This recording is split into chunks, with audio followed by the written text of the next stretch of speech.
ये कहानी एक फिक्शनल वर्ल्ड की है जहाँ दो टाइप के लोग रहते हैं, एक ह्यूमन क्लैन, दूसरा विंग क्लैन। दोनों की अपनी अपनी कंट्री है और दोनों ही एक दूसरे के मामले में दखल अंदाजी नहीं करते क्योंकि उनके बीच ये डील हुई है कि वो बस अपने काम से ही काम रखेंगे।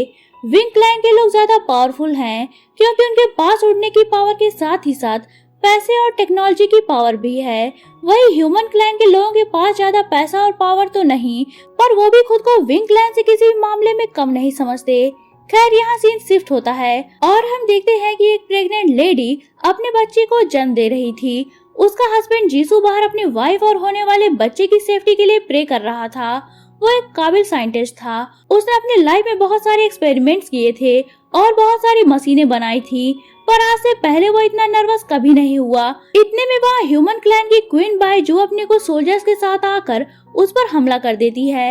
एक्चुअली वो पास्ट में जीसू की लवर थी, पर उन्हें मजबूरन किंग से शादी करनी पड़ी थी, पर वो फिर भी जीसू से ही प्यार करती थी। इसीलिए उन्होंने कुछ ही सालों बाद किंग को मार डाला और सारी शासन सत्ता अपने हाथ में ले ली। पर इसी बीच जीसू ने एक नई शुरुआत करने के लिए एक विलेज गर्ल लिन रुई जू से शादी कर ली और वो बायजू से दूर पहाड़ों पर एक छोटे से घर में आकर रहने लगा। आज उसकी वाइफ एक बच्चे को जन्म देने वाली थी। इसी बीच वहाँ बायजू भी उसे ढूंढते ढूंढते वहाँ उसे बदला लेने आ पहुँची थी। जीसू बायजू के सोल्जर से फाइट करता है। इसी बीच आसमान से एक मैजिकल फ्लावर जीसू के घर के अंदर गिरता है, जिसे जीसू और बायजू दोनों देख लेते हैं। इधर घर के अंदर लिन रुईजू एक बेबी गर्ल को जन्म देती है, जिसकी गर्दन पर उसी फ्लावर का मार्क था जो अभी अभी आसमान से गिरा था। इधर बाहर क्वीन बायजू और जीसू फिर से फाइट करना स्टार्ट कर चुके थे। बायजू जीसू को जख्मी कर देती है और उसके सोल्जर जीसू को मारने चलते हैं। तभी अंदर से लिन रुईजू अपनी बच्ची को लेकर निकलती है और जीसू को सोल्जर्स के हमले से सेव करती है। जीसू अपनी बीवी और बच्चे को क्वीन से बचाने के लिए साथ लेकर भागने लगता है। भागते भागते वो एक पहाड़ी पर पहुंच जाते हैं जहां आगे जाने का रास्ता खत्म हो जाता है। यहाँ पहुंचकर लिन रुई बायजू से कहती है कि तुम यहाँ मेरे हस्बैंड के लिए आई हो या फिर मेरी बच्ची के लिए। अगर तुम मेरे हस्बैंड से बदला लेने के लिए आई हो तो मैं तुम्हें बता दूं कि इन्होंने तुम्हें धोखा नहीं दिया। तुम्हारी शादी के बाद ये तुम्हारा घर बर्बाद करना नहीं चाहते थे, इसीलिए इन्होंने तुमसे दूर आकर मुझसे शादी कर ली, पर ये इतने दिनों में एक पल के लिए भी तुम्हें नहीं भूले। बायजू कहती है कि अच्छा, इसीलिए तुम दोनों ने एक बच्चा भी पैदा कर लिया ताकि मुझे भुला सको। जीसू बायजू का इंटेंशन समझ चुका था। वो अपनी वाइफ से कहता है कि तुम्हें कोई सफाई देने की जरूरत नहीं है, ये यहाँ हमारी बच्ची को लेने आई है और बिना इसे लिए नहीं जाएगी।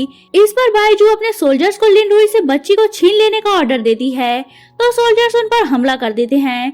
जीसू उनका मुकाबला करने लगता है। इस मौके का फायदा उठाकर बायजू लिन रुईजू को मार देती है। जीसू अपनी मरती हुई बीवी को संभालता है। यहाँ लिन रुई जीसू से अपनी बेटी को सेव करने का कहकर दम तोड़ देती है, जिसके बाद जीसू अपनी बेटी को लेकर पहाड़ी से नीचे कूद जाता है और क्वीन बायजू गुस्से से उसे देखकर कहती है कि तुम मुझसे कितना भी भागोगे, एक न एक दिन मैं तुम्हारी बेटी और तुम्हें ढूंढ ही लूंगी।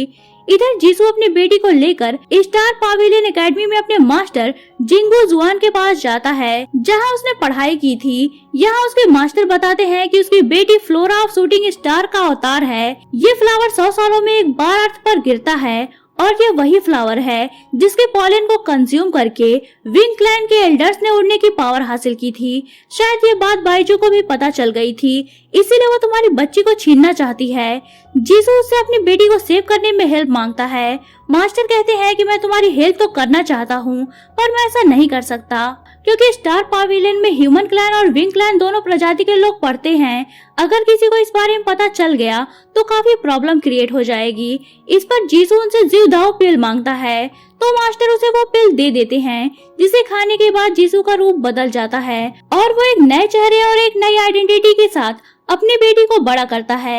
यहाँ मैं आपको बता दूं कि जीसू अपनी बेटी को एक नए चेहरे के साथ ह्यूमन क्लैन के पैलेस में ही ले जाकर रखता है। यहाँ आकर वो छोटी मोटी नौकरी करता है। उसकी बेटी यी फूलिंग बायजू के बेटे बाय तिंग जून के साथ ही खेला करती थी। उन दोनों में काफी अच्छी बॉन्डिंग थी, जिसे देखते हुए जीसू ने तिंग जून से ये वादा लिया था कि वो हमेशा यी फूलिंग को अपनी सिस्टर समझकर प्रोटेक्ट करेगा। वो तिंग जून पर एक तिलस्म भी करता है, जिसके इफेक्ट से तिंग जून कभी भी ये फीलिंग से एक लवर की तरह प्यार नहीं कर सकेगा। जब भी उसके दिल में ऐसी फीलिंग आएगी तब उसकी बॉडी टुकड़े टुकड़े में कटने लगेगी। खैर, इसके बाद स्टोरी 18 साल आगे जाती है और नेक्स्ट सीन हमें 18 सालों बाद का दिखाया जाता है, जहाँ अब ये फॉलिंग बड़ी हो चुकी थी। वो एक नदी के पास खड़ी थी, तभी एक बटरफ्लाई उसके पास आती है और उसे 3 जून का मैसेज देती है।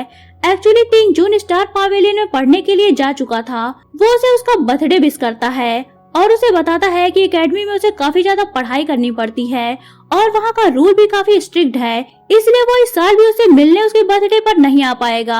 ये मैसेज पाकर ये फॉलिंग सैड होती है। इधर स्टार पावेलियन में annual 7 star lantern prayer ceremony celebrate की जा रही थी, जहाँ 7 स्टार लैंटर्न को जलाने के लिए ह्यूमन क्लैन और विंग क्लैन दोनों में से किसी एक स्टूडेंट को चुनना था। यहाँ मास्टर जिंग यिनची ह्यूमन क्लैन के प्रिंस तिंग जून को बुलाते हैं तो वो सामने आ जाता है। इसके बाद वो विंग क्लैन के किंग फेंग तियान यी को बुलाते हैं, जो कि फिलहाल वहाँ मौजूद नहीं था, पर 4-5 बार पुकारने के बाद हमें हमारे मेन लीड के दर्शन मिलते हैं, जो कि बड़े आराम से वहाँ एंटर करता है। यहाँ मैं आपको बता दूं कि फेंग तियानी विंग क्लैन का किंग है और स्टार पावेलियन में ही स्टडी करता है और साथ ही साथ बाय तेंग जून का भी जीना हराम किए रखता है। वो बाहर से काफी ज्यादा एरोगेंट, बदतमीज और बेरहम बंदा है, पर अंदर से वो एक सॉफ्ट हार्टेड और केयरिंग बंदा है। वो सेरेमनी में आकर मास्टर से कहता है कि इस साल हमें 7 स्टार लैंटर्न जलाने का मौका ह्यूमन क्लैन के प्रिंस तिंग जून को देना चाहिए। ये काफी ज्यादा अच्छा इंसान है और इस साल इसकी परफॉर्मेंस भी काफी अच्छी रही है। उसकी इस बात पर मास्टर जिंग यिनची तेंग जून को 7 स्टार लैंटर्न को जलाने के लिए कहते हैं, जिस पर तेंग जून तुरंत लैंटर्न जलाने जाता है, पर यहाँ वो सारे कैंडल्स जला पाता। इससे पहले लैंटर्न टूट जाती है, जिस पर फेंग तियानी अपने हंटर से उसे संभालता है। मास्टर दूसरे स्टूडेंट से उस लैंटर्न को ठीक करने को कहते हैं। अब तेंग जून लैंटर्न के टूट जाने पर शर्मिंदा होता है और मास्टर से माफी मांगने लगता है, तो फेंग तियानी उसे नीचा दिखाते हुए उसका मजाक उड़ाता है। इस पर मास्टर अपने सीसीटीवी कैमरा की ओर बढ़ते हैं और उसे ओपन करके चेक करते हैं, तो यहाँ पता चलता है कि एक दिन पहले हमारे हीरो फेंग तियानी ने अपने असिस्टेंट्स को ऑर्डर देकर लालटेन की चैन को काटकर कमजोर करवा दिया था।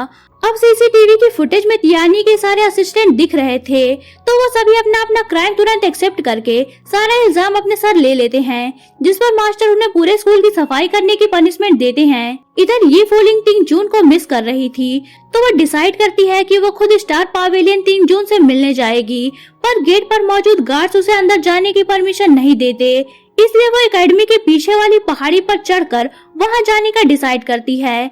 वो ऊपर तक तो पहुंच जाती है, पर दूसरी तरफ उतरते वक्त उसका पांव फिसलने से वो नीचे जा गिरती है, जहाँ फेंग तियानी टहल रहा था। ये फॉलिंग उसे देखती ही रह जाती है और कहती है कि यह लड़का कितना हैंडसम है। फेंग तियानी उसे ध्यान से देखता है और पूछता है कि तुम कौन हो और यहाँ क्या कर रही हो। इतने में ये फॉलिंग कुछ लोगों के आने की आहट सुनकर छुपने लगती है।